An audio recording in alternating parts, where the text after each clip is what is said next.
Hello and welcome, dear students. How are you all? I welcome you to the class of biology. Dear students, please take your seats and we will begin right away. We have a lot to discuss today since we completed the chapter sexual reproduction in flowering plants. Dear students, please close your lunch boxes. Yeah, I think it's fair enough. Lunch time is over. Please get back to your seats. Please get back to your seats. Thank you. Also, someone please report your attendance, and we are beginning right away. Good afternoon, Shillong students. How are you? Can you quickly report your attendance? All centers, Itanagar, Shillong, and I believe, yeah, okay. Thank you, Shillong. Itanagar, please also report your attendance. Good afternoon, Itanagar. How are you? Please report your attendance. All centers, please quickly do this. All right, I think you are going to do that in a minute or so. All right, so everybody has settled down. So we have completed sexual reproduction in flowering plants. Not much remains in that chapter. I believe you must have solved a lot of questions also. And yeah, okay, thank you, Itanagar. I guess the third center is Tamenglong Center, Tamenglong, Churachandpur. You are the only one remaining. Please report your attendance. Okay. All right. So what I am trying to say is sexual reproduction in flowering plants has been completed. In the last class we completed apomixis, polyembryony. So the chapter is finished. There are a very few things in the last part, that is apomixis, polyembryony. Fruit we have already completed in the last class. Seed we have already completed. Okay. So the last part. Do you want to quickly revise what we did in the last class? Yes? In the last class, we have completed all the notes regarding the sexual reproduction in flowering plants. All right. So,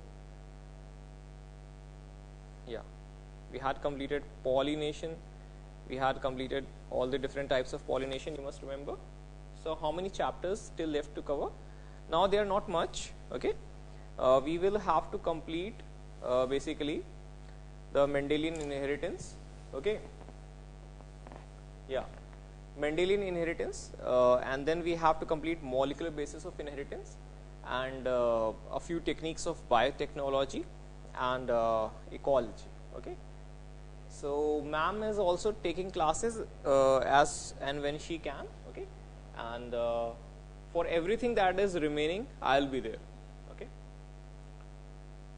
Now, students, I am also thinking of giving you some important chapters revision summaries. Okay, some charts like differences between monocot, dicot root in a page, different types of tissues, anatomy. So I have some notes that I can share with you, but you will have to take a WinRAR archiver. You have to extract those files from that bundle. Okay, so you will have to take help of some software. If you don't find it, let me know. So I'll be posting this in your group, and you can extract some files out of it. You will get many chapters revision, they are basically one chapter summaries. Okay. So taken from different sources, so they will help you in getting a gist of that chapter. Also, my work is complete on compiling all the questions of all the chapters. So now you can ask me anytime if you want special attention to any chapter. If you are, how many of you have still not purchased textbooks or other books beside Avanti? Are you consulting some other books also, or you only dependent on me only? If you are only dependent on me, then I'll give you some material on my own. Okay, So my purpose is you do not need to go beyond what I am giving you. Okay. If you go beyond that, it's very good. I would be very happy if you do that. But my purpose is I'm going to give you a lot of questions. My only request is please solve these questions. My pattern of approach is I want to give you about 50 questions from each subtopic of each chapter. Okay. So that is my attempt. So that if you solve those questions repeatedly, okay, so let's say you solve 100 questions from each chapter at least, then it will be very advantageous for you. Okay. Yeah. Okay, you bought NCERT fingertips. Yeah, that's very good. You can take NCERT fingertips. It's good for revision, and it's good for solving the about 60-70% of the syllabus. Most of the questions will come from there. Okay. But the thing is, for the remaining part, you will have to basically think in between the lines. Okay. And for that, I am here. I'll try to focus on giving you all those extra material. Okay. All right. So let's start a very interesting thing today. We have completed sexual reproduction in flowering plants. Now we must start principles of heredity. Principles of heredity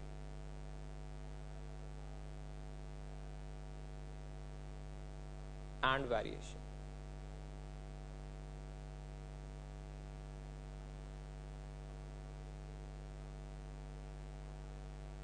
Okay. Now we have been studying this from class 8th, 9th, okay, and some people also have revised it in class 10th, that Mendel was the father of genetics. Mendel was the father of the principles of heredity.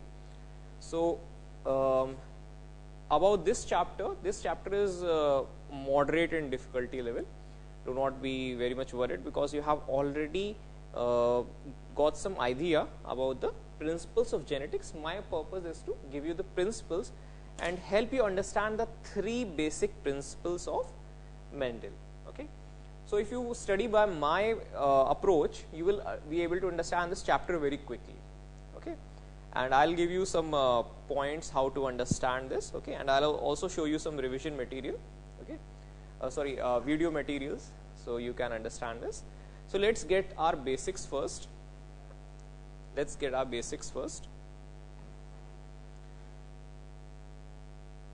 The principles of heredity, look, have been known by mankind for a long period of time. Okay. Everybody knew about some basic principles of heredity.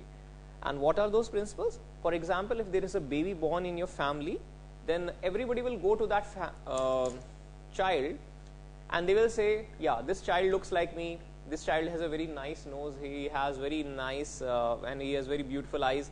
These eyes have basically gone towards me, my side, and all the bad characters are normally attributed to the boys. Like he has got this bad attitude from you, and this part is not good. It belongs to that person. All right. So a lot of these funny things happen in the family, right?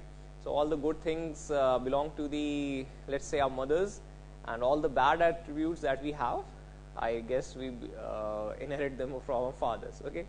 So everybody has got this basic idea that we always inherit something from our forefathers, from our immediate parents, okay, and some characters run in the family for a long period of time. Okay. For example, there is a family of musicians in Germany, and by birth they are such, like they learn music very quickly compared to the other students, and they are basically running in generations. They are about 77 cousins and brothers and sisters, and all these 77 cousins and brothers and sisters are musicians. They belong to the family of Bach. Bach was a very famous musician in Germany. Similarly, there are some sumo fighters, sumo wrestlers in Japan, and they have been having this character that they have the ability to become a good sumo wrestler. They have got this in their genes.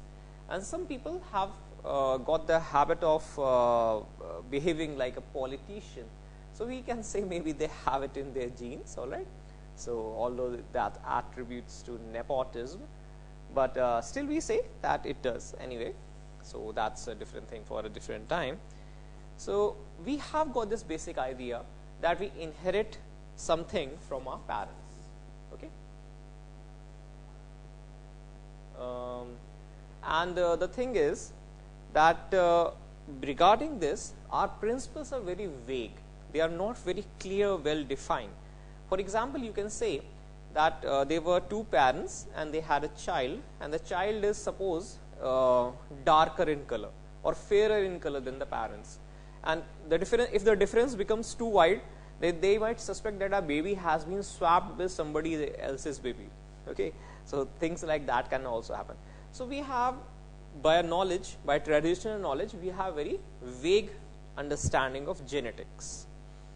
These principles of heredity, they were of huge interest to Gregor Johann Mendel, who was a pope.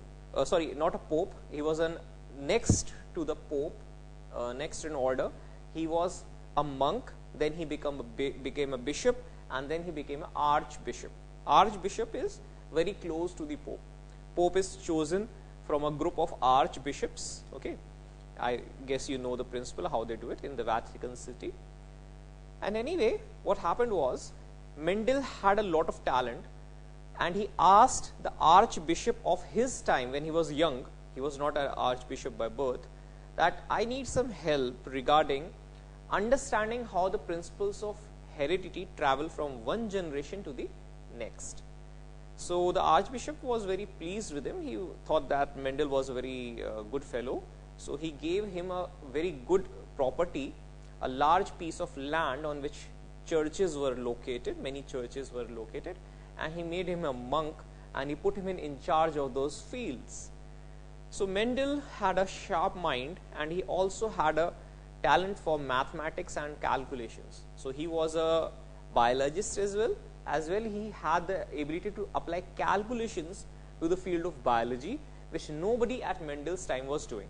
He was unique in this regard. He was unique because he was applying mathematics in biology, okay, mathematical principles in biology. This is why Mendel became so successful. And Mendel chose, out of many plants, he chose pea plant. He chose pea plant to do his experiments, and as a result of his experiments, he found out that when I cross some characters with other characters, there are some characters that appear more, that are more frequent. He called these characters as dominant character.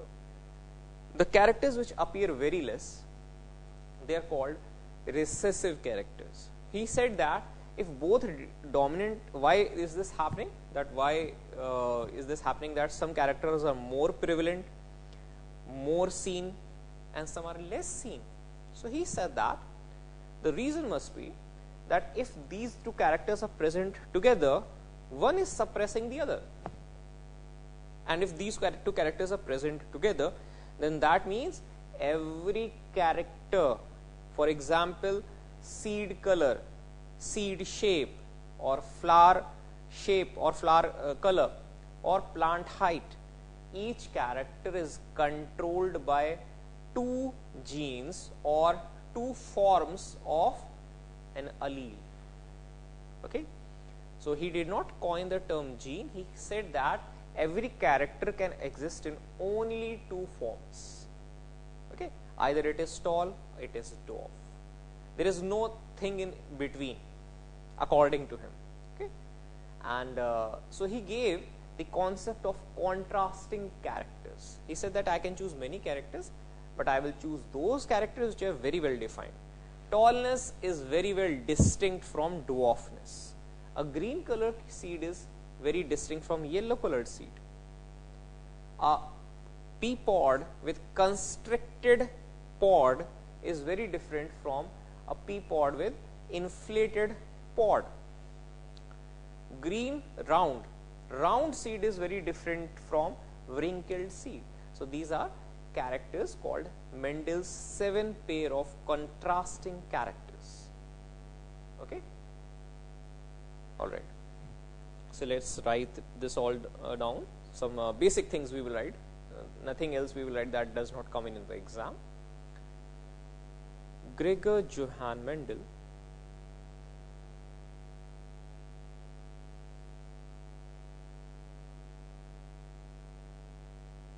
is known as the father of genetics.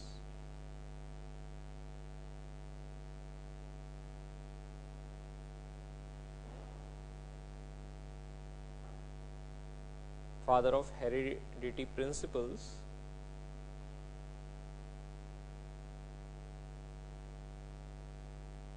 or genetics.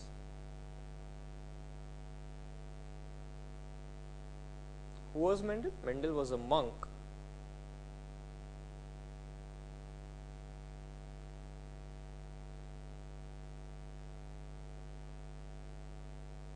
in Austria.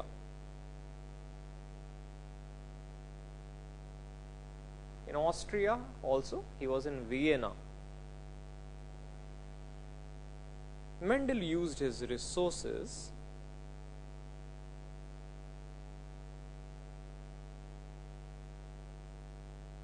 whatever were allotted to him by the church, because church has always got a lot of property. Church is never deficient in property, and at that time also people had given a lot of their land, donated it to the church, or the church had taken it from them by force or by other measures. So basically church was like the king, so it had a lot of land on which Mendel decided to do some useful work. He used his resources to study heredity principles in pea plant.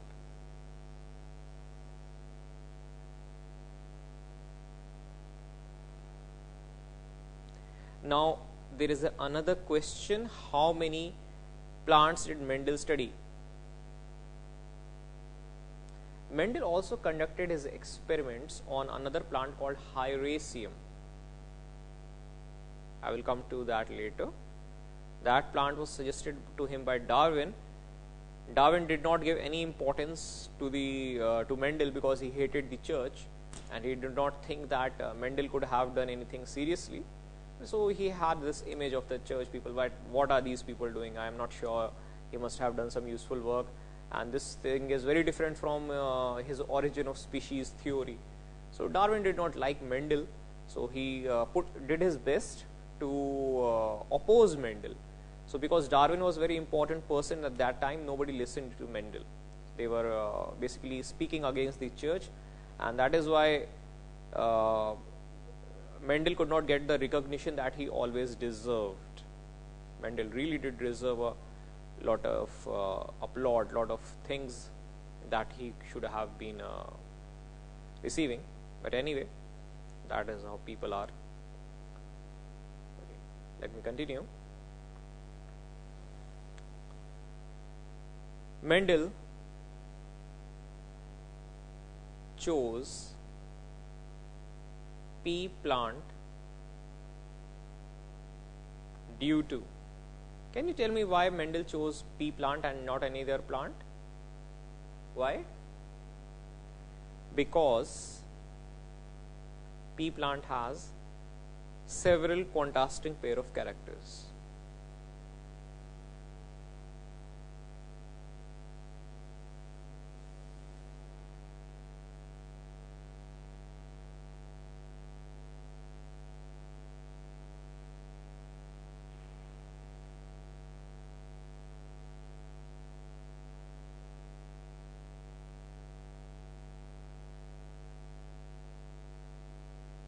Several set of contrasting characters. Okay, and the next thing is, pea plant has a short life span.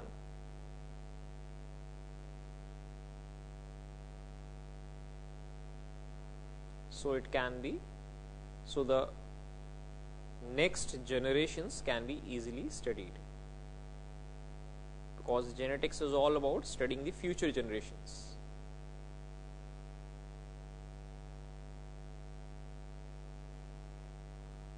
Right?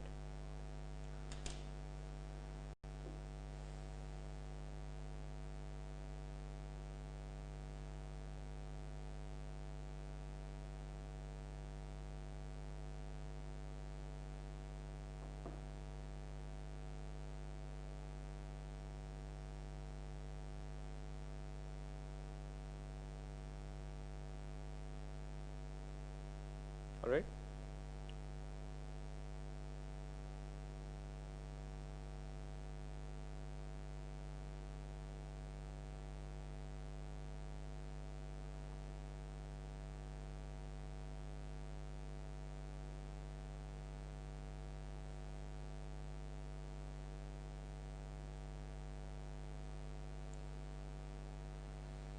Now,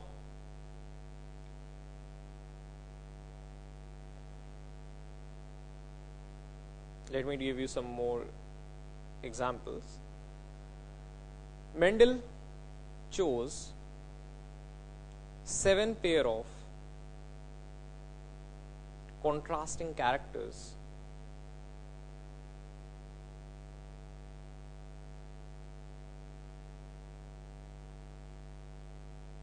in pea plant.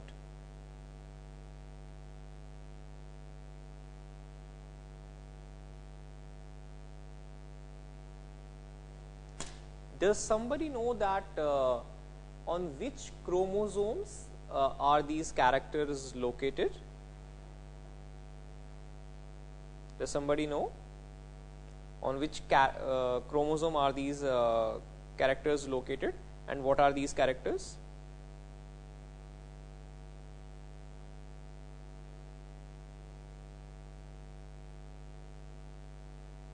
All right.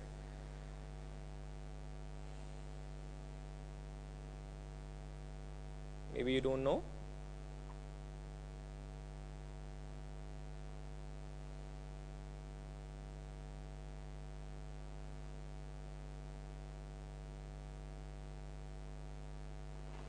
All right, so let's write these 7 characters. Actually, we need to know.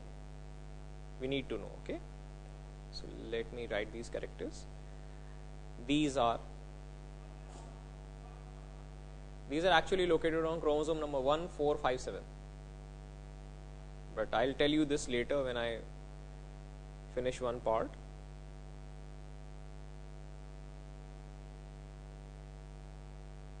Okay. So first character is, let me put this in a tabular form.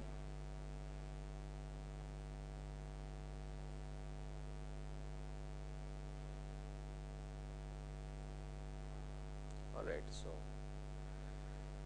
serial number, put it like this, character,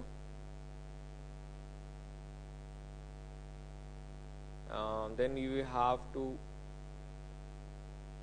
write the dominant character, then you have to write the recessive form of the character.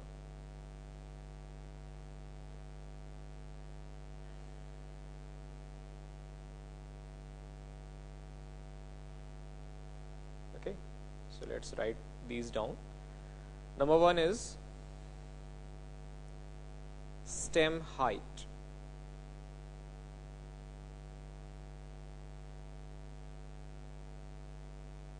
Stem height.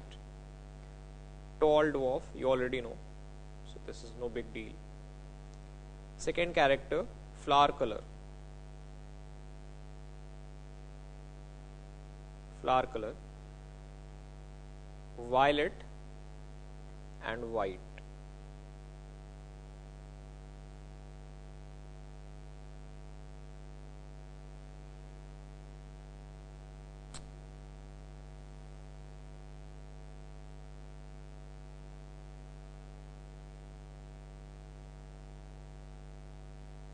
Number 3, flower position.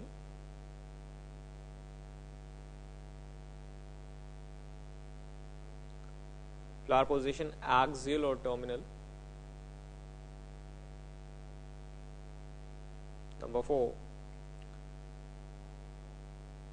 pod shape.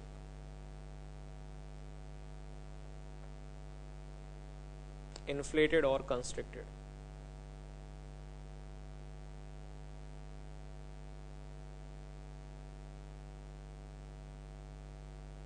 Number 5,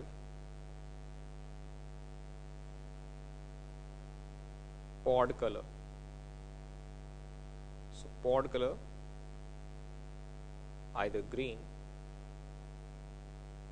or yellow. Number 6, seed shape. round or wrinkled.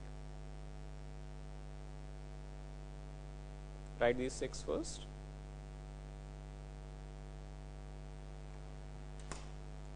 Write these 6 first.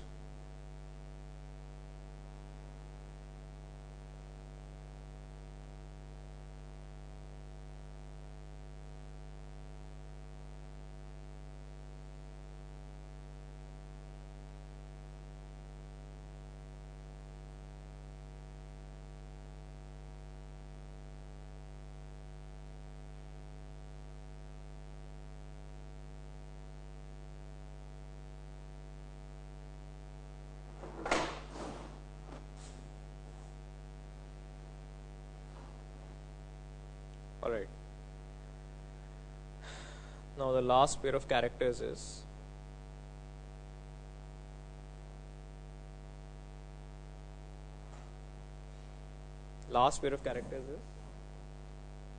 seed color,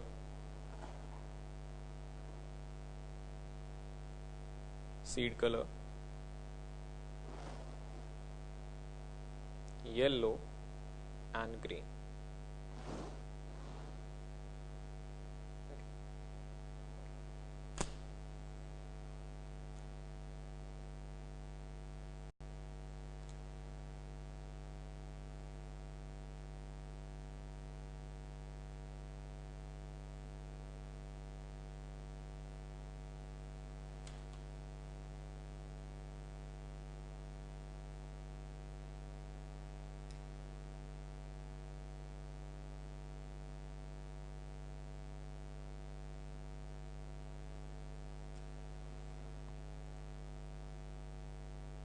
Alright.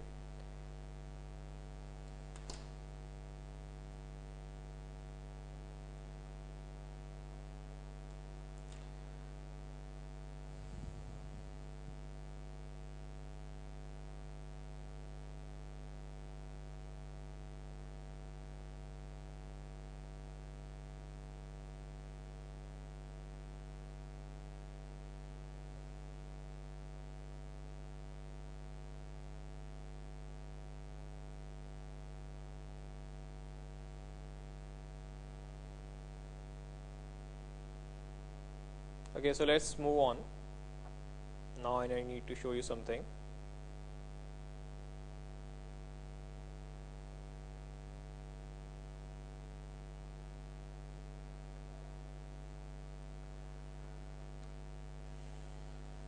Now let's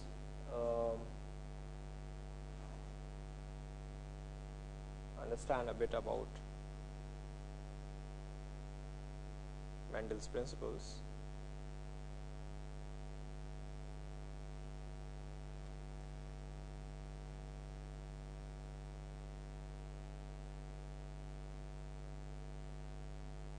Give me a second. Okay. Yeah, so I'm going to play this video for you. It's for that you can understand the principles of genetics. Okay. So meanwhile,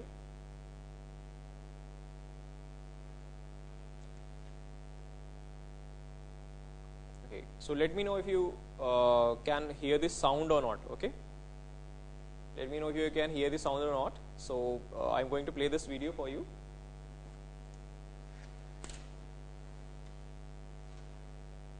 All right.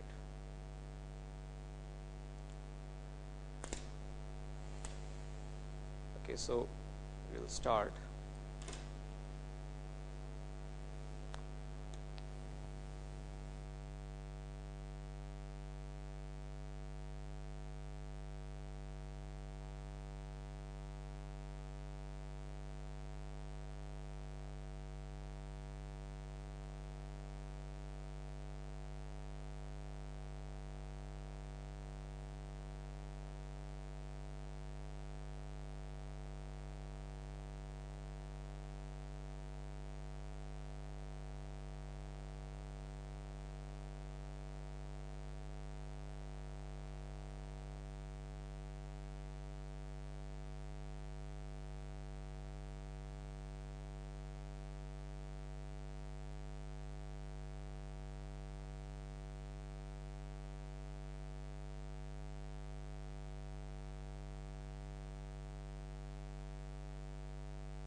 genetic disease according to the information they have from the parents and the family history. But how is this from your parents? Just know how you inherit characteristics from your parents. They're able to calculate probabilities of having a specific trait or getting a genetic disease according to the information they have from the parents and the family history. But how is this possible?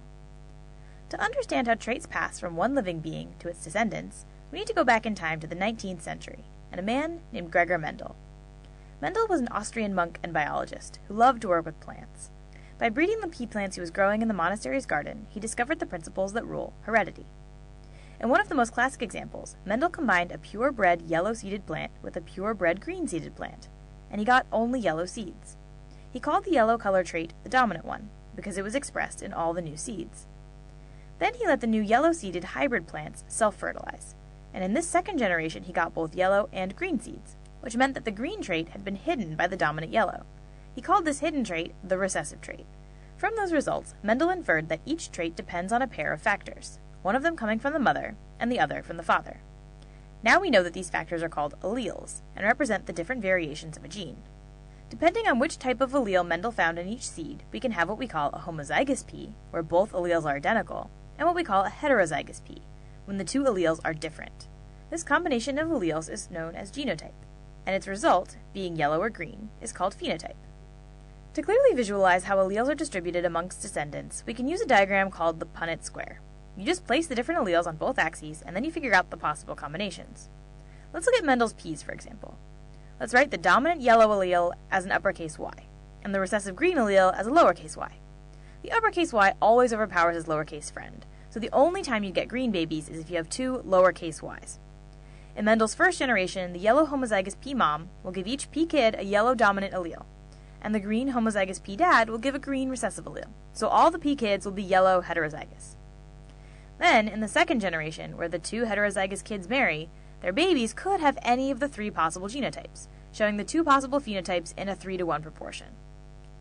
But even peas have a lot of characteristics. For example, besides being yellow or green, peas may be round or wrinkled.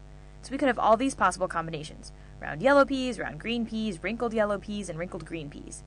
To calculate the proportions for each genotype and phenotype, we can use a Punnett square too. Of course, this will make it a little more complex. And lots of things are more complicated than peas, like, say, people. These days, scientists know a lot more about genetics and heredity, and there are many other ways in which some characteristics are inherited, but it all started with Mendel and his peas.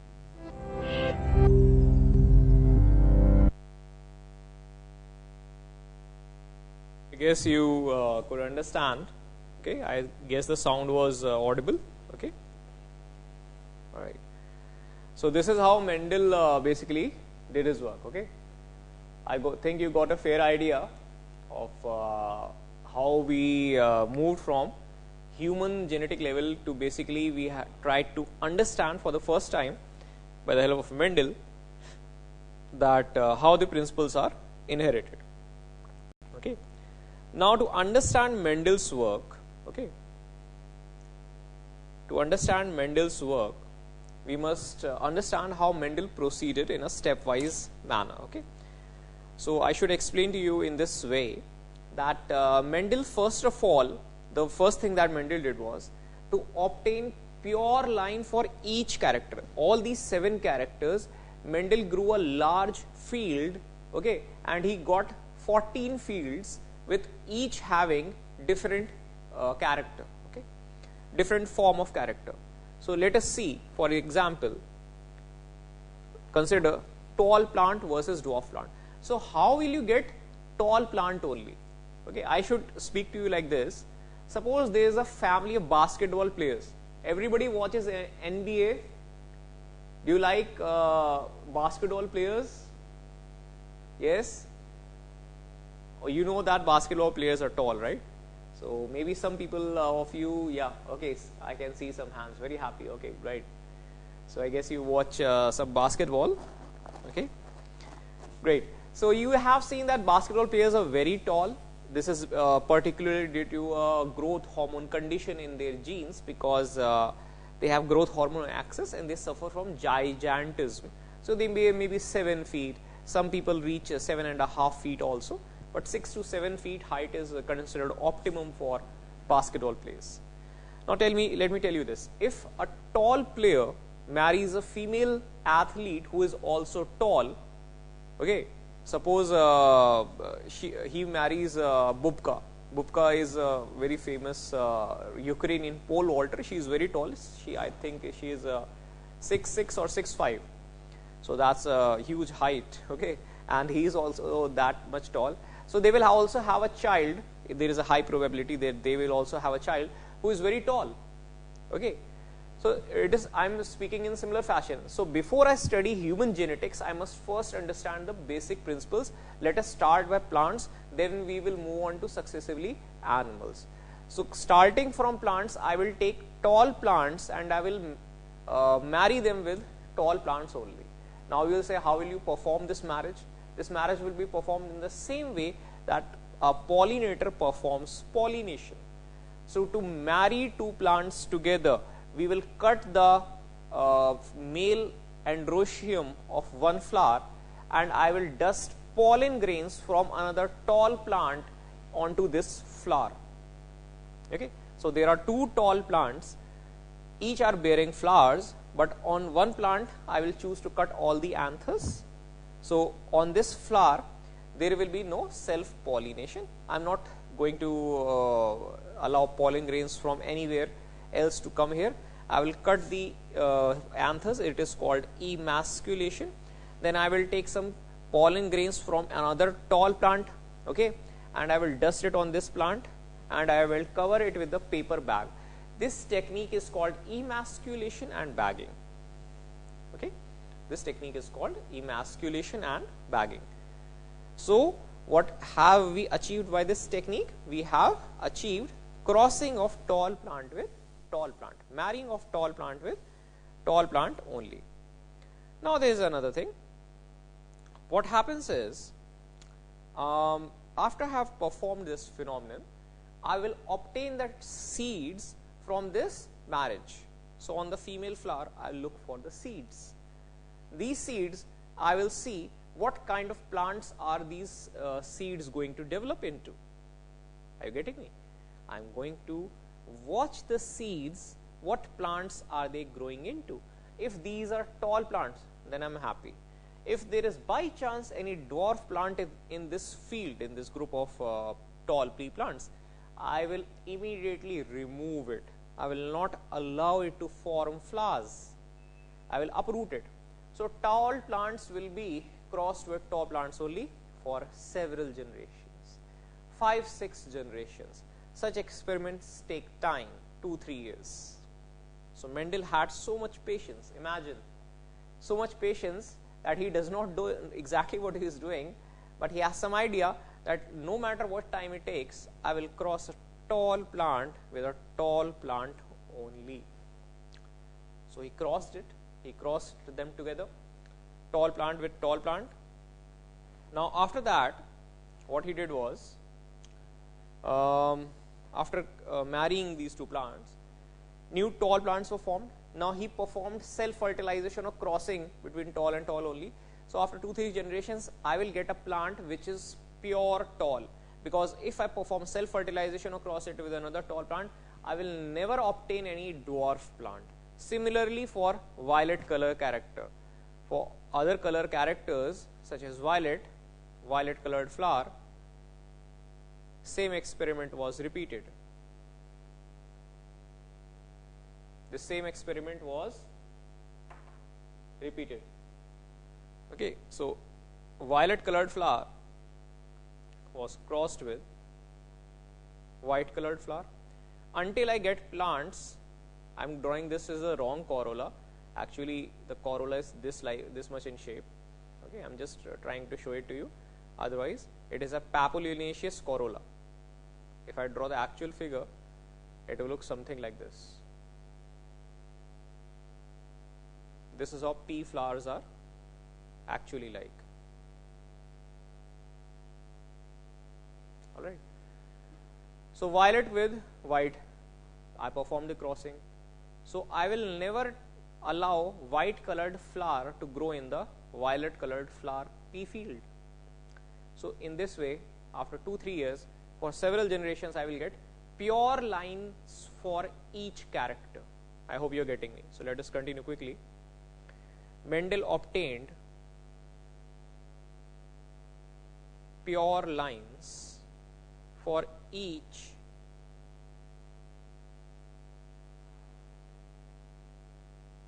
form of character. Now there is a definition associated with it.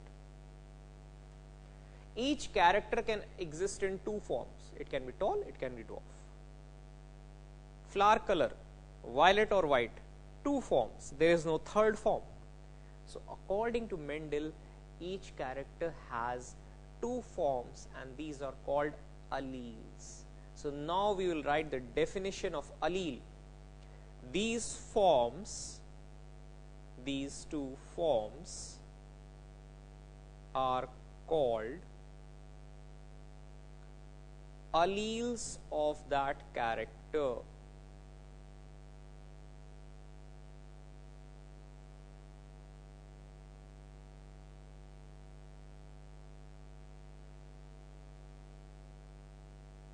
Okay.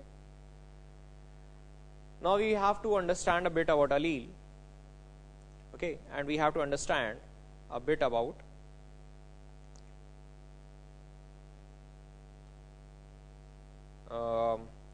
monohybrid cross. Okay. So basically we are crossing alleles with each other. Okay, and if I am crossing a single pair of character of that pair of characters, please add it here, pair of character.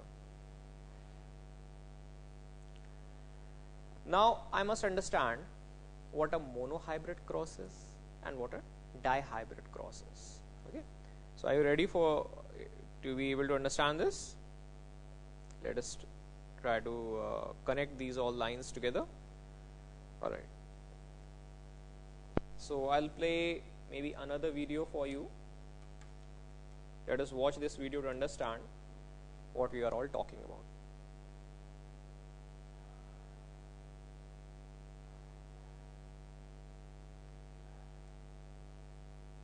Genetics has stuck with me forever. So watch this video. For you see, I learned that my taste buds cannot taste PTC. PTC stands for this. We'll stick with PTC. And it's a chemical that can be sold on these paper strips. Place the paper on their... It's popular in genetic classes because it has this fascinating quality. Some can put it on their tongue and immediately say, yep.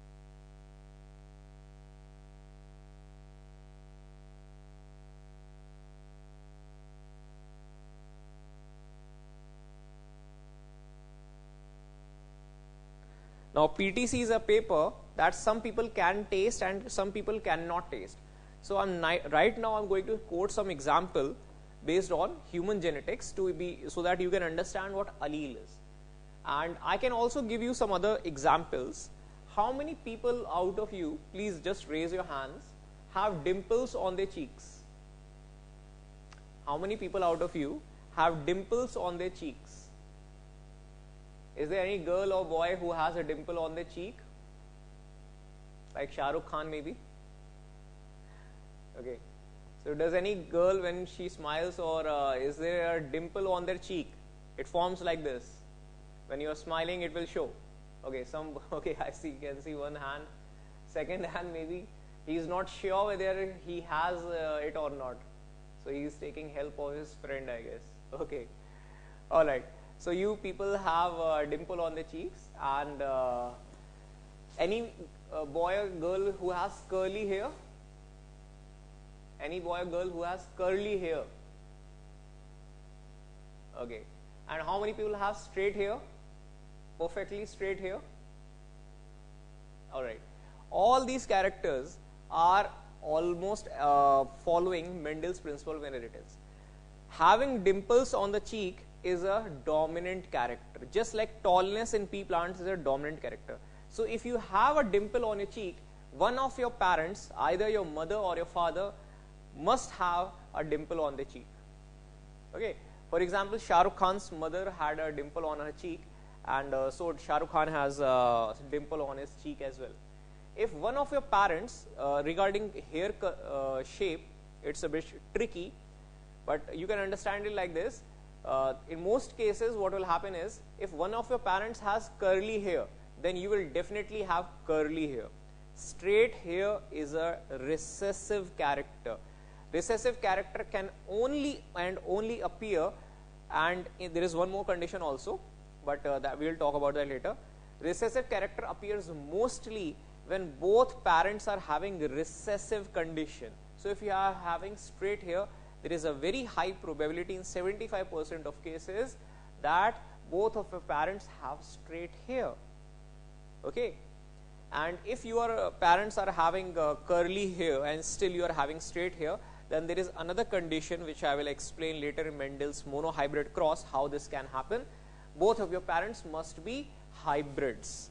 They have one gene for gene for capital C, curly hair, and one gene for small c, straight hair. Okay. Similarly, ability to taste PTC paper, it is a character which obeys Mendel's laws of inheritance of dominance and recessiveness. So let's watch this video further to understand what is happening. Some people, when they place the paper on their tongue, taste absolutely nothing. Well, unless you consider the paper. Does paper have a taste in itself? That's a debatable question, but the point is, some people can taste PTC, and some people cannot taste PTC. And I was really disappointed because I remember that I was the only one there that could not taste it. So there was everyone getting this amazing science experience, and I couldn't taste a thing. Well, there may have been more than just me that couldn't taste it in the classroom that day, but they didn't seem as concerned by the fear of missing out of the PTC paper as I was. I remember someone trying to make me feel better, saying, "Oh, but it tastes bitter, you're actually lucky." Then they tried to describe what it tasted like to me, but it's not the same. I guess I'll never know for myself what it would have tasted like. Of course, the reason PTC paper is used in genetic classes is because the trait of being able or not being able to taste PTC is based on genetics. A reminder from our Intro to Heredity unit that genes are portions of DNA, and they have the ability to code for a characteristic, a trait, like being able to taste or not to taste PTC. Now, we do want to point out that many traits are actually coded for by interactions of more than one gene, like eye color, which is quite complex and determined by interactions of many genes together. In fact, the ability to taste PTC or not may involve some other gene interaction.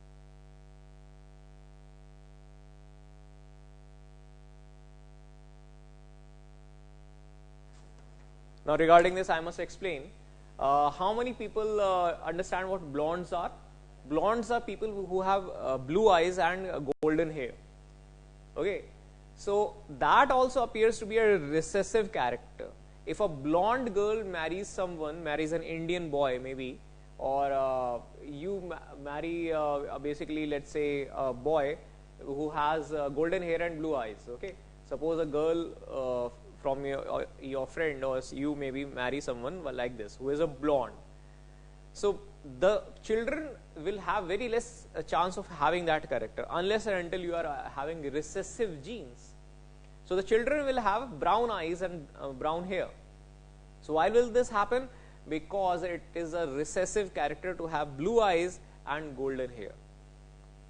Okay, how many people know the reason why some people have blonde hair and some people have black hair or brown hair maybe? Do you know the reason? Answer is in the genes. Our genes can have two forms of melanin producing gene. One form of melanin gives brown hair. Other form of melanin called phycomelanin, it gives blonde color. And how do you color your hair? If you treat the melanin with hydrogen peroxide, it's a chemical reaction. If you want to have a blonde hair color of your hair, what can you do? You can treat your hair with hydrogen peroxide, and it has the ability to convert melanin into phycomelanin, the blonde color. So that is how people color their hair. So how many people want to color their hair sometime in the future? Do you want to color your hair? Have blonde hair maybe? Okay, so that is possible. The chemical compound is hydrogen peroxide. You can totally do it. It's safe also. There is no such side effects as well. I'm not sure because I haven't colored my hair ever. But yeah, so if you can do that, it's better to take help of an expert. Don't try to do it by yourself. Anyway, so I'm trying to tell you this, that it is also controlled by genes. Aishwarya Rai, you know, Aishwarya Rai has green eyes, and Abhishek Bachchan has brown eyes, and green eyes also is a recessive character. So Aishwarya's daughter, she does not have those genes. So she has normal brown eyes. But maybe if Aishwarya's daughter marries someone with green eyes or with normal eyes, and he is also a hybrid, so there is a possibility that their child might have green eyes again. Okay, so this thing can happen. Continuing.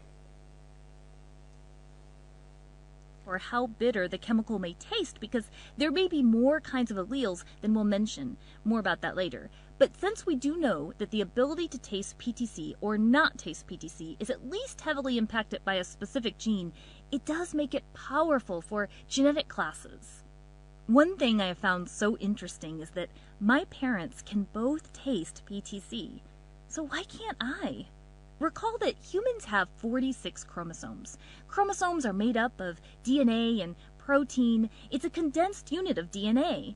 My whole genetic code is represented by these chromosomes. You inherit 23 chromosomes from your mother and 23 chromosomes from your father. Here's all 46 of them right here. As you can see, there are 23 chromosome pairs. Each pair has one chromosome from one parent and one chromosome from my other parent. If we focus on one of these pairs of chromosomes where the PTC taste sensitivity gene may be found, we can see an area where the PTC taste sensitivity gene could be. Let's assume this is the locus where the PTC taste sensitivity gene is found. See how it is pointing to a specific area here? That's because it's on an area of the chromosomes that refer to a specific gene that codes for a trait. Now, remember how this chromosome is from mom. This one is from dad. Each parent contributes an allele, which is a variant of a gene. An allele is a variety of a gene, a form of a gene. The alleles could be the same form of the gene or different forms of the gene, but regardless, in this case, they're forms of the gene involved with PTC taste sensitivity. So, if PTC taste sensitivity is being used as a one-gene trait example, and as we mentioned, it may not be that simple, then your DNA code has a gene related to PTC taste sensitivity. Together, the two alleles you inherit, the forms of that gene, determine the trait of tasting PTC or the trait of not tasting PTC. That gene is involved with coding for taste receptors on your tongue, and the receptors you have can make a difference for whether you taste PTC or not. The alleles are typically represented by letters. Since this is all about tasting, let's use the letter T. But wait, it matters whether I represent it as a capital or lowercase letter.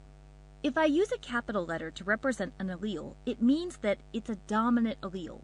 If one or both of the alleles you inherited for a trait are dominant, then it will be expressed. More about that later. If I use a lowercase letter to represent an allele, that means it's a recessive allele. Recessive alleles are typically not expressed unless there is no dominant allele present. Now remember that you have two allele copies, so the combination you could have here could be big T, little t, or little t. These are called genotypes, your genetic makeup.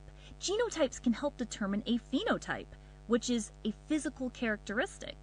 You'll notice when writing genotypes, I put the capital letters first, if it contains a capital letter. That's not because the order matters, it's a formatting formality that capitals are written first. It turns out that being able to taste PTC is a dominant trait.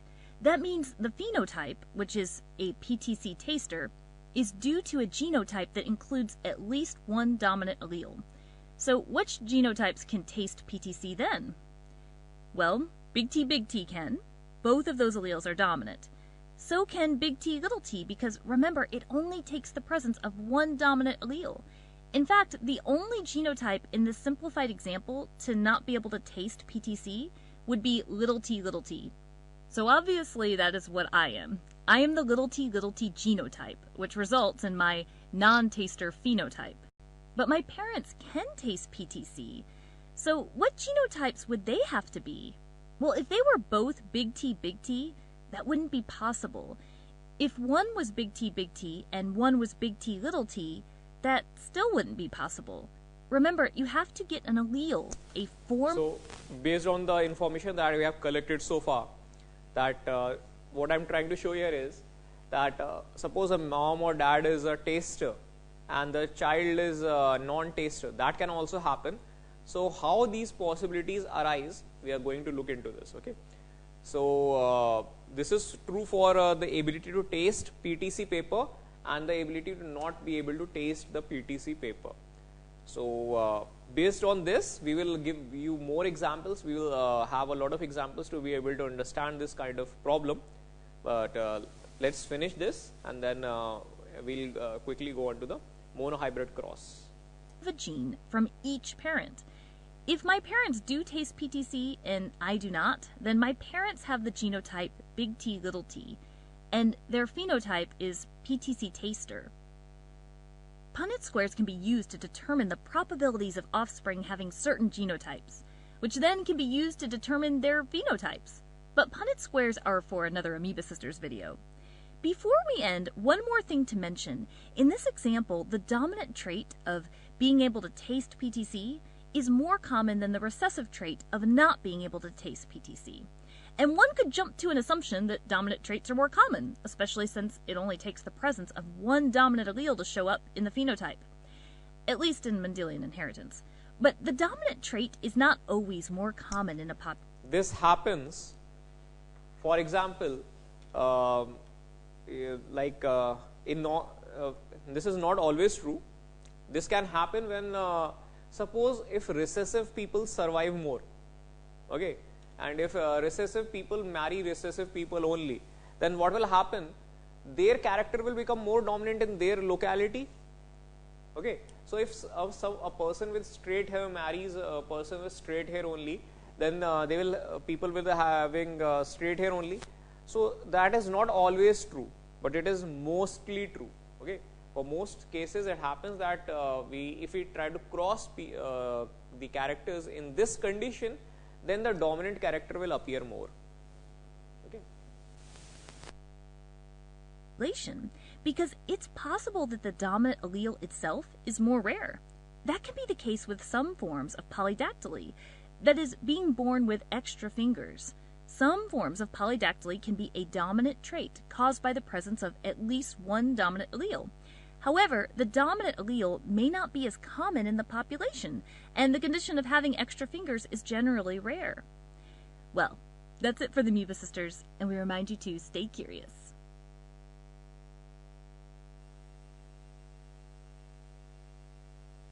What I was trying to tell you is that if the character is not favored, so nobody wants to marry, or these people are less favored, people with extra fingers.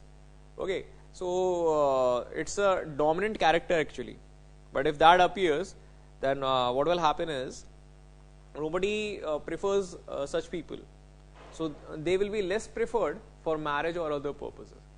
So even though it is a dominant character, it is less seen in the human population.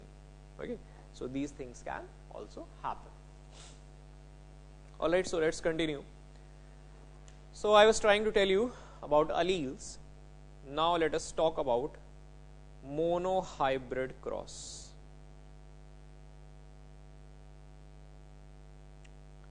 Monohybrid cross. Look, I will not waste your time on useless things. I will, most of the things you already know, okay. And the rest of the things either I will explain by the PPTs or by the videos, so that will be done. So now let me tell you the important thing why I am coming straight away on monohybrid cross. Please try to understand. Everybody understands the definition of phenotype and genotype. If you understand it, please raise your hands. Everybody understands what phenotype is. Everybody understands what genotype is.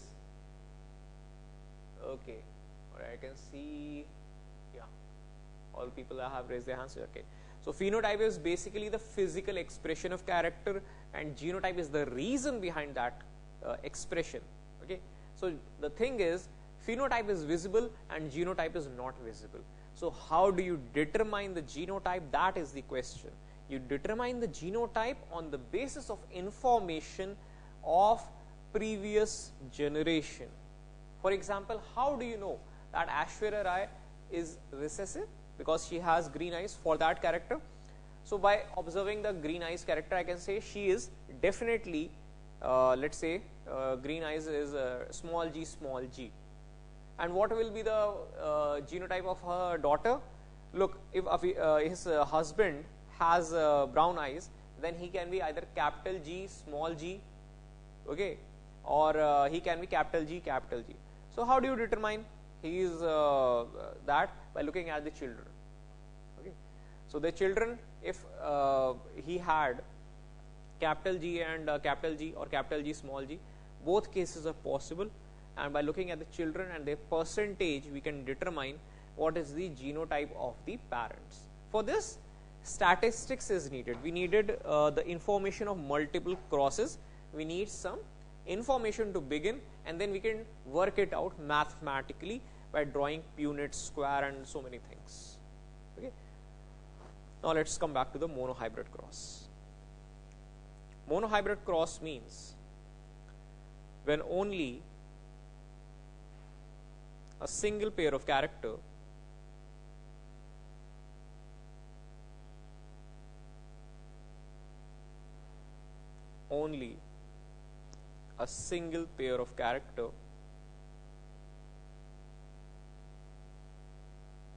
is chosen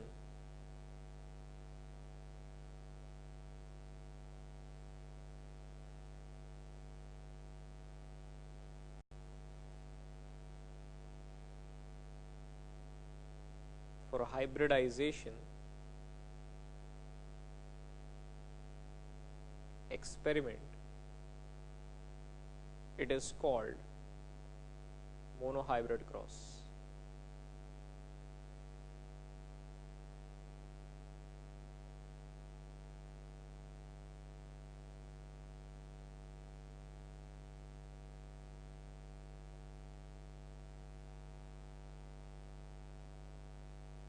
Monohybrid cross.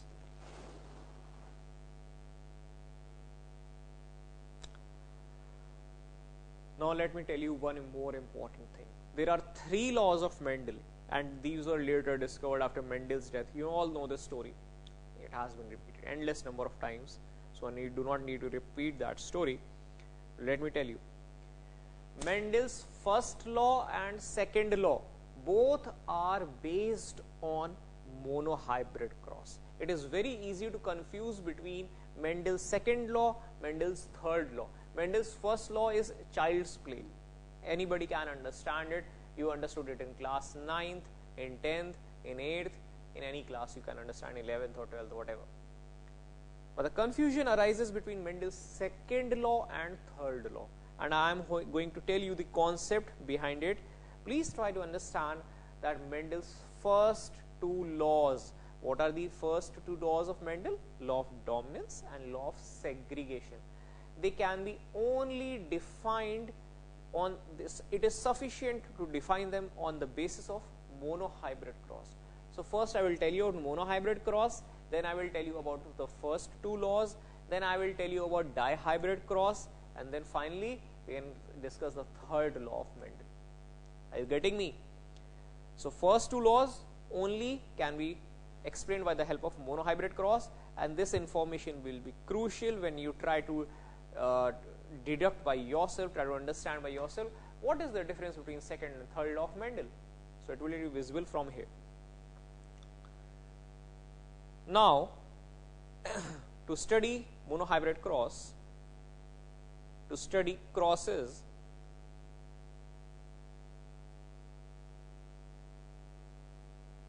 between plants,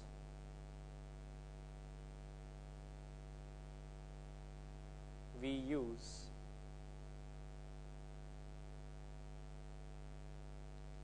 Punnett's square. Punnett and Bateson, they were two scientists, mathematicians and geneticists, both degrees they had, and they performed some experiments, and they said that if we draw checkerboard and put some instead of using sticks and crosses, circles and crosses, instead of circles and crosses, playing like you have done already, like this, that you put a cross here, circle here, then you block it with a cross, then somebody puts a circle here, then you block it with a cross like this, okay, or like this, then you have another chance like this. So basically this game goes on and on, okay, but they use this principle that we can use, instead of drawing sticks and crosses, we can instead use it to describe monohybrid and dihybrid cross, okay. So let us watch this video regarding monohybrids cross, okay.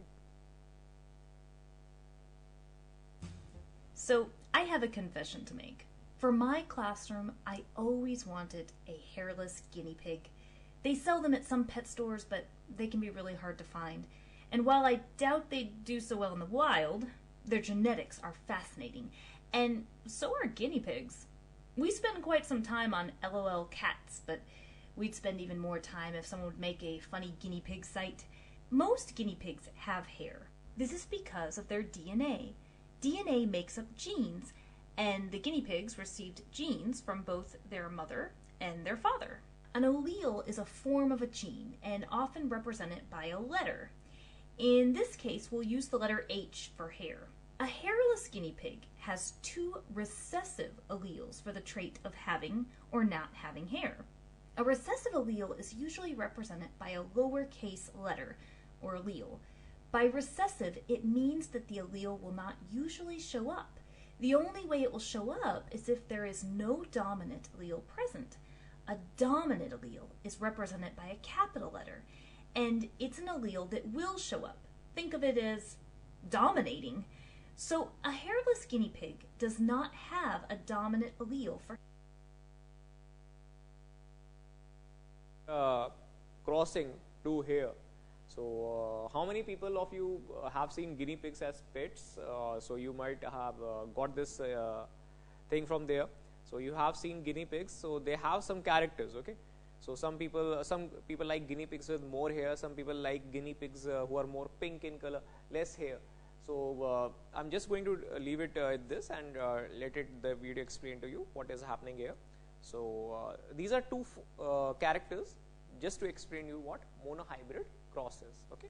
So let's continue. hair, and that's why the recessive trait, not having hair, shows up. A hairless guinea pig's genotype, that's the genetic makeup of an organism, can be represented as a lowercase little h. A guinea pig that does have hair can be represented as a big H, or a big H, little h. See, it only takes one dominant allele, a capital H, for a trait to show up. That dominating allele means that the recessive allele is hidden. Now, we're not quite done with the vocab here. A genotype of big H, or little h is considered homozygous. The root in this word means same, and they are the same case. Big H, those are both capital letters, and little h, those are both lowercase letters. So big H is called homozygous dominant because of the capitals, and little h is homozygous recessive because of the lowercase. A genotype of big H is considered heterozygous. The root in this word means different because their letters are different cases. One is a capital and one is a lowercase. If I were to show you a guinea pig with hair, would you know its genotype? Well, you would know it's not little h, because if it was little h, then it would be hairless. But remember, a guinea pig with hair, it could be big H, or big H. We don't really know. I mean, we could do a test cross to eventually determine this, but you can't tell just by looking at the guinea pig. Now, if we had a hairless guinea pig, we do know for sure that it's little h, because if it did have a capital letter, even one, that dominating allele would take over and it would have hair. So let's try a monohybrid cross. The root mono means one because it focuses on one trait, in this case hair, and that means a Punnett square would need to be created like this with 4 squares. In our cross, we are going to cross 2 heterozygous guinea pigs. So let's look at this in steps. Step 1, first, figure out the genotypes of the parents. Heterozygous means big H, little h.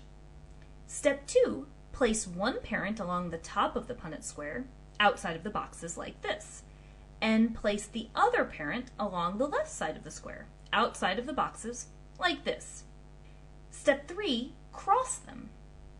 For formatting purposes, we always put the capital letter first.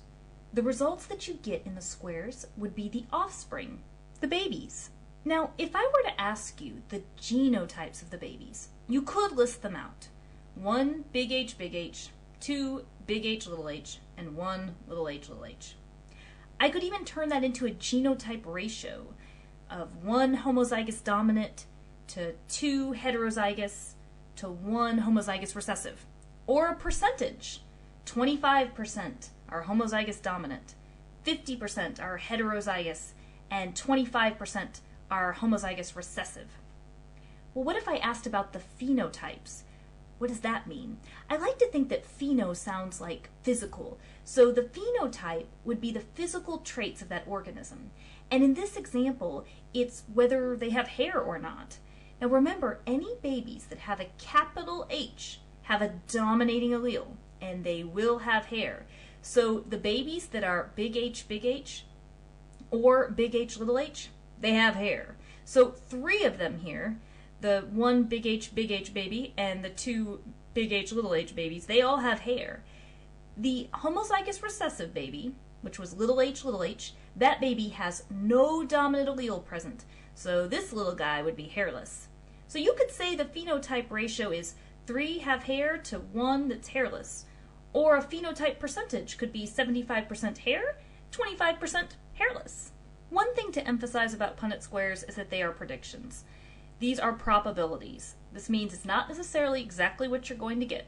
For example, it's a probability that a child has a 50-50 chance of being born a boy or a girl. But we all know families that only have children that are girls, or families that only have children that are boys. Probabilities are predictions. Another reason to love biology, it's exciting. Well, that's it for the Amoeba Sisters, and we remind you to stay.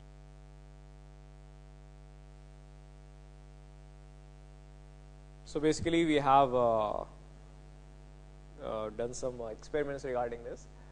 So there were terms in this video that we came across: monohybrid cross, we came across a term called phenotype, other terms that we have come across: phenotype, genotype, okay,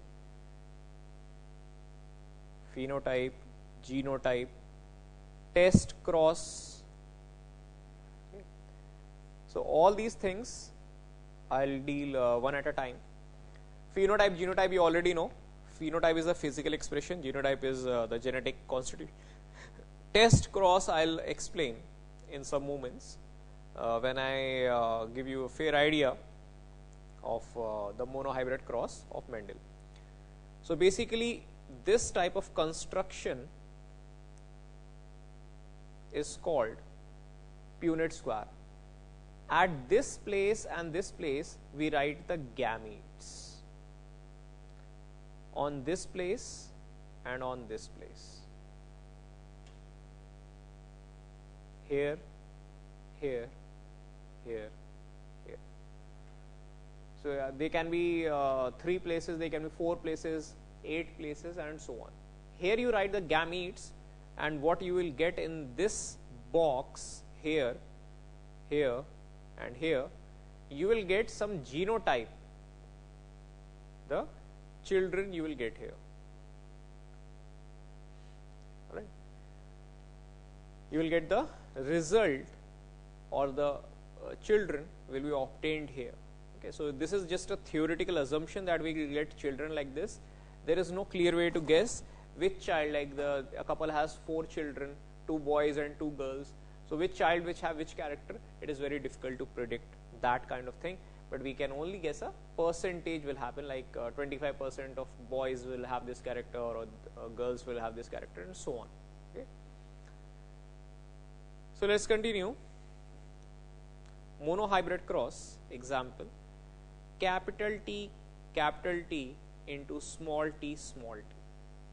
I am crossing a pure tall plant with a pure dwarf plant. This is the phenotype.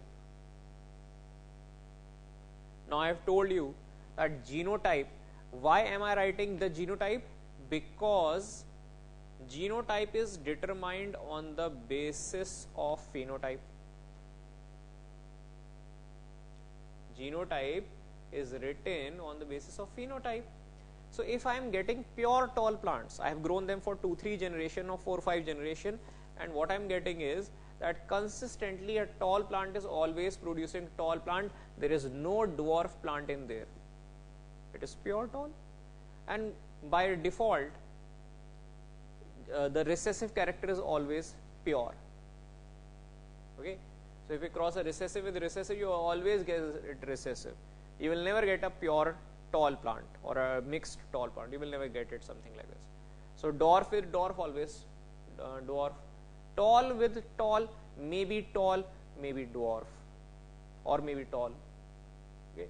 So tall has 2 conditions. It is homozygous or heterozygous. That I will explain later. But dwarf with dwarf, always dwarf. So the hybrid is of dominant character is suspicious. It can be both the cases, dominant or recessive phenotype, but recessive with recessive, always it is fixed. It will show the recessive genotype and the phenotype only.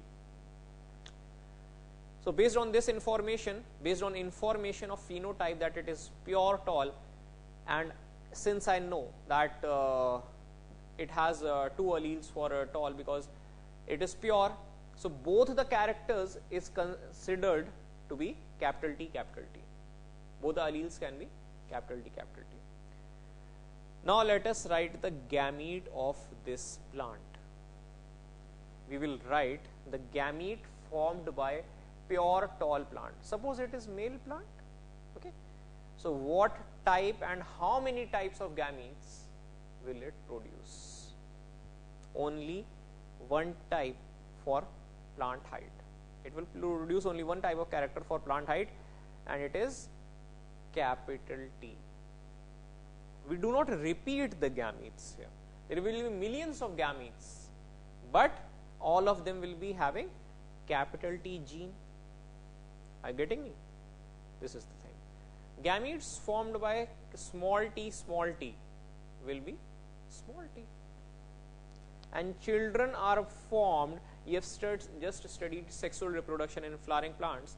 Pollen grain, suppose, has capital T. Ovule, the egg cell, has small t. So when they will fuse together, what will be the genotype of the future generation? Only one combination, one type of combination is possible, capital T, small t. This type of generation, which is the first generation of daughters or children, is called the F1 generation.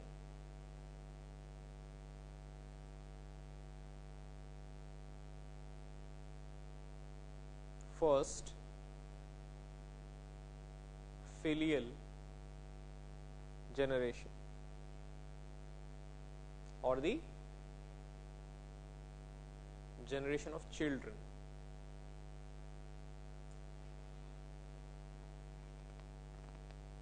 All plants will be capital T, small t only.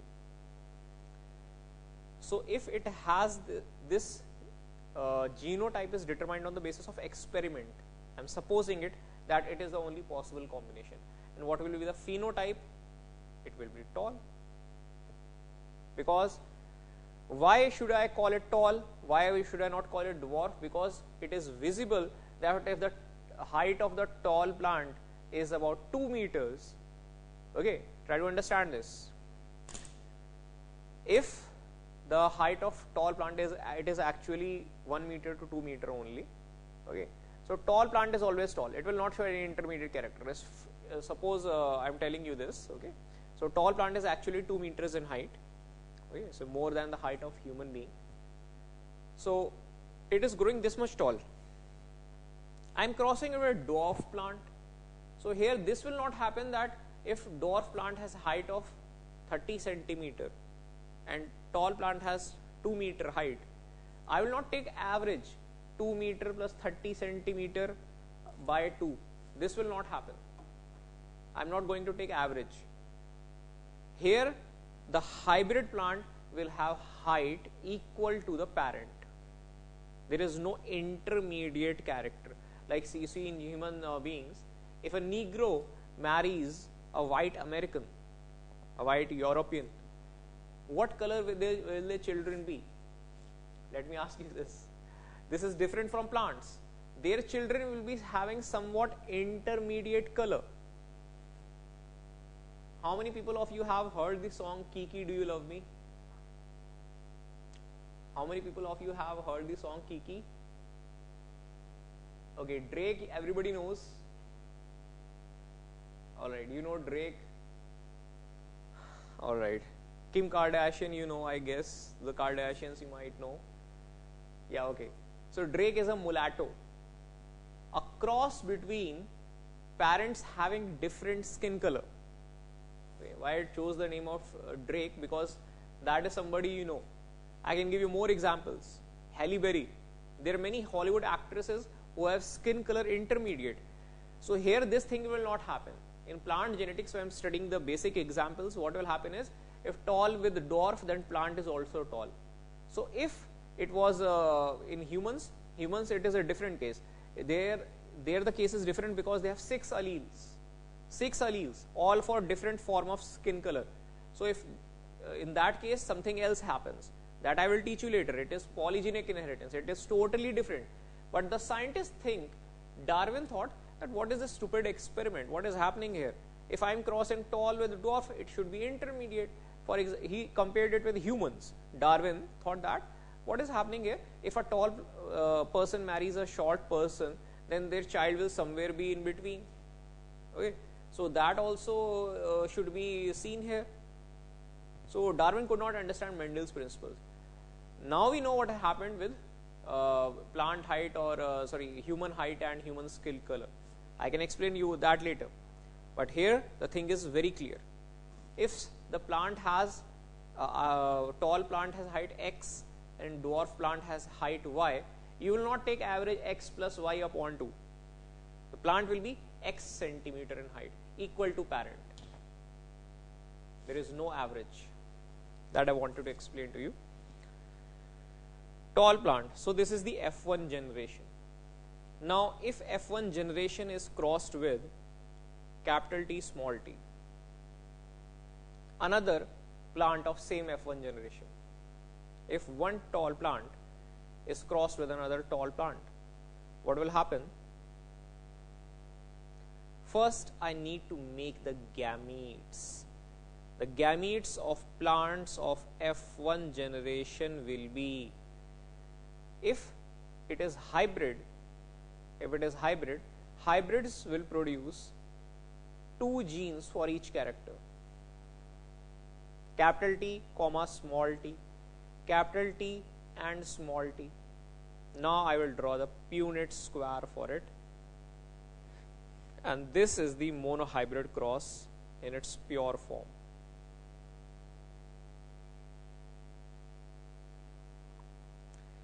Write the gametes here, write capital T, write small t, write capital T, write small t. Then we have capital T, we have capital T, small t, capital T, small t and small t, small t. Okay. Now these are 4 plants. Okay, we are getting 4 types of plants. Now actually these are having 3 types of genotypes. Either plant is capital T, capital T, capital T small t, or small t, small t. but out of 4 plants that are formed, one is tall, one is dwarf, and 2 are hybrid tall. Okay. So basically this plant will have tall height, this will be also tall because it is equal to pure tall. There is no mixing of character. Okay. Mixing of character is not there, and this plant will be dwarf. So these are the phenotypes. So what I will write as the phenotypic ratio, I will write 3 plants are tall, 1 is dwarf. So the ratio becomes 3:1.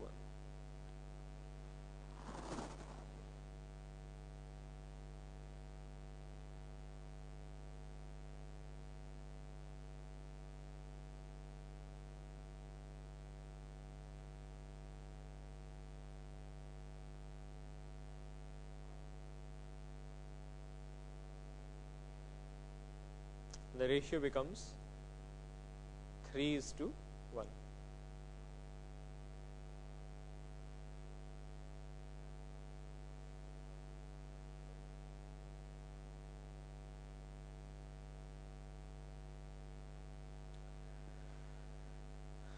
Now I must explain to you Mendel's first law and Mendel's second law. First law can be understood by just observing F1 generation. These plants are the F2 generation. Phenotypic ratio is 3:1. Now what will happen to the genotypic ratio? Genotypic ratio means what are the types of genotypes. So one plant is capital T, another plant is capital T, small t, one plant is small t, small t. So capital T 1, 2:1. This is the genotypic ratio.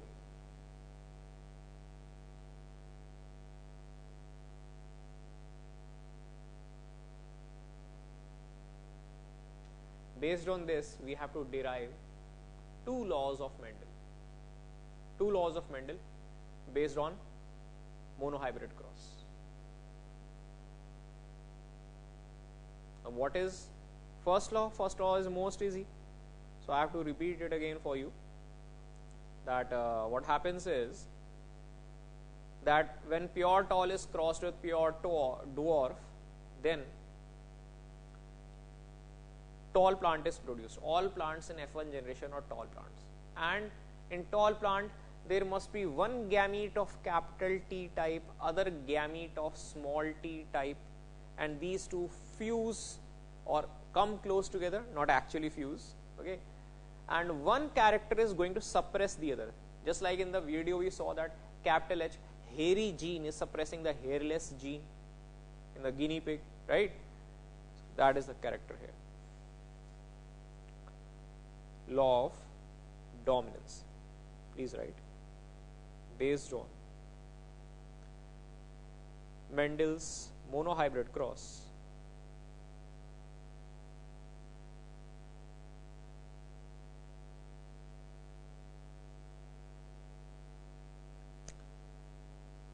Mendel's first and second law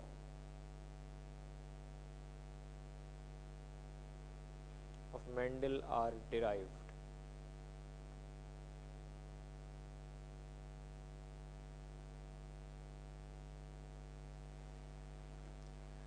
Mendel's first law, let's write it.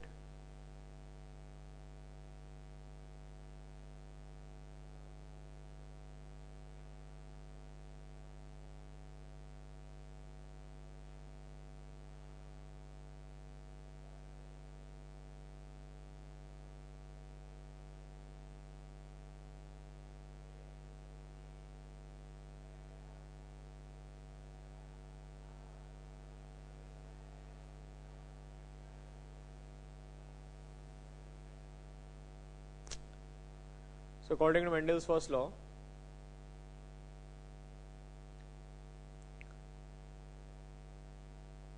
in F1 generation,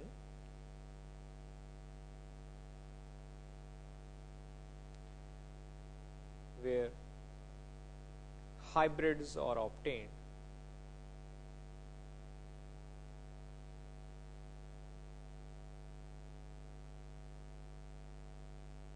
it is seen that plants show phenotype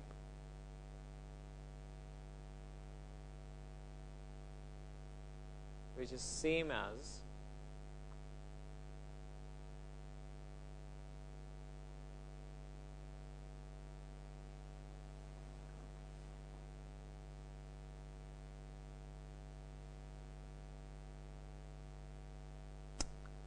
plants show phenotype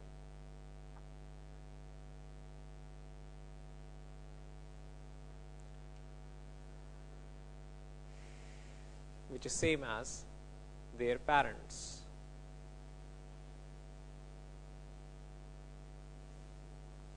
As one of their parents, sorry, one of their parents. This means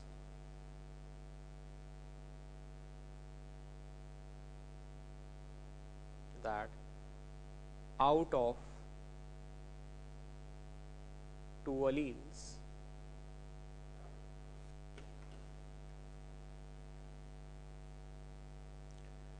one allele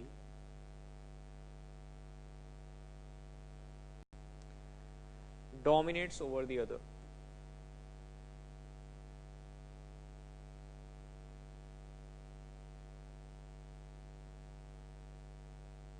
Dominates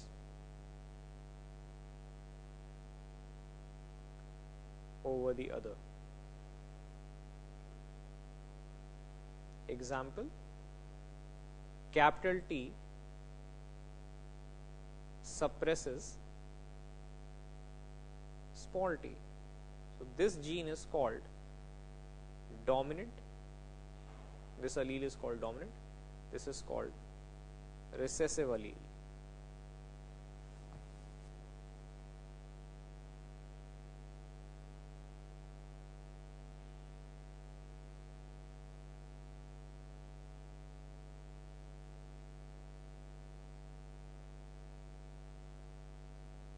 Okay. And what is Mendel's second law? According to Mendel's second law, when gametes are produced in hybrid plants, capital T small t and capital T small t, in these plants when gametes are being formed, they separate from each other. They do not mix with each other. For example, two friends are sitting and one is talking. So, and if the other friend is very less talking type, so one will influence the other, and the friend who talks less starts to talk more. So this is not that kind of influence. That will not happen here. In this case, there will be no average, there will be no influence, and when gametes are formed, capital T quickly separates from small t. This is, in very simple words, law of segregation. Law of segregation.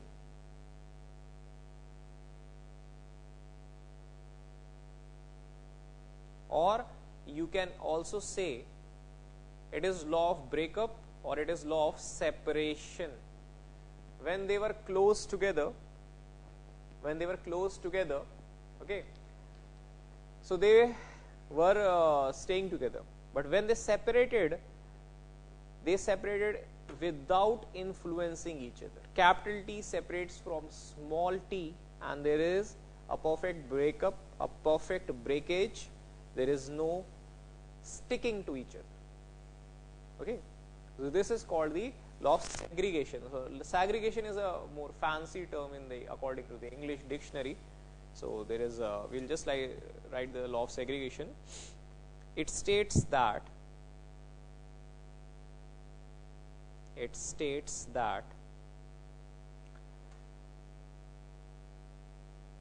allele pairs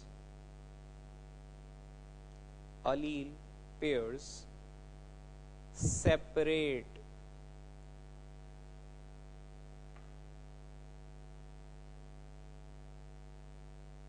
or segregate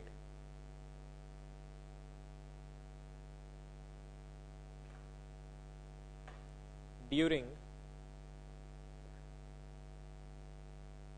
gamete formation,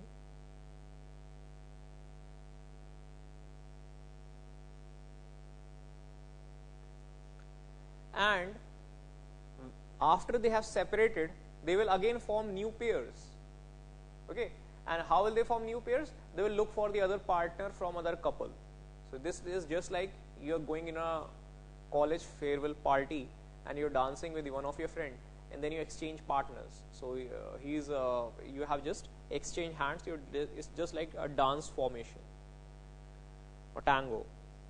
I hope you know tango, what tango is. So people who know how to dance, they will quickly understand what is happening here. Okay. And randomly unite at fertilization. It is a random event. It is not fixed which will go with which allele will go with which. It is not fixed. It is completely random, just like you are rolling a dice. And randomly unite at fertilization. So this is also derived from Mendel's monohybrid cross. This is also derived from Mendel's monohybrid cross.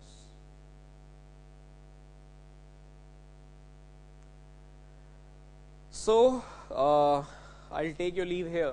In the next class when we meet, we will complete the Mendel's third law, and then we will have to deal with the chromosomal map theory. A lot of things we have to complete. Okay, yeah, I think somebody is typing something in Shillong Center. Bye. Okay, bye. Thank you. I hope you enjoyed the class. I think I'll give some more examples in the next class. I hope you enjoyed it, and maybe you can better understand it with these examples. These videos, I hope, are somewhat helpful to you to understand this complicated concept. Okay, thank you. I'll see you in the next class.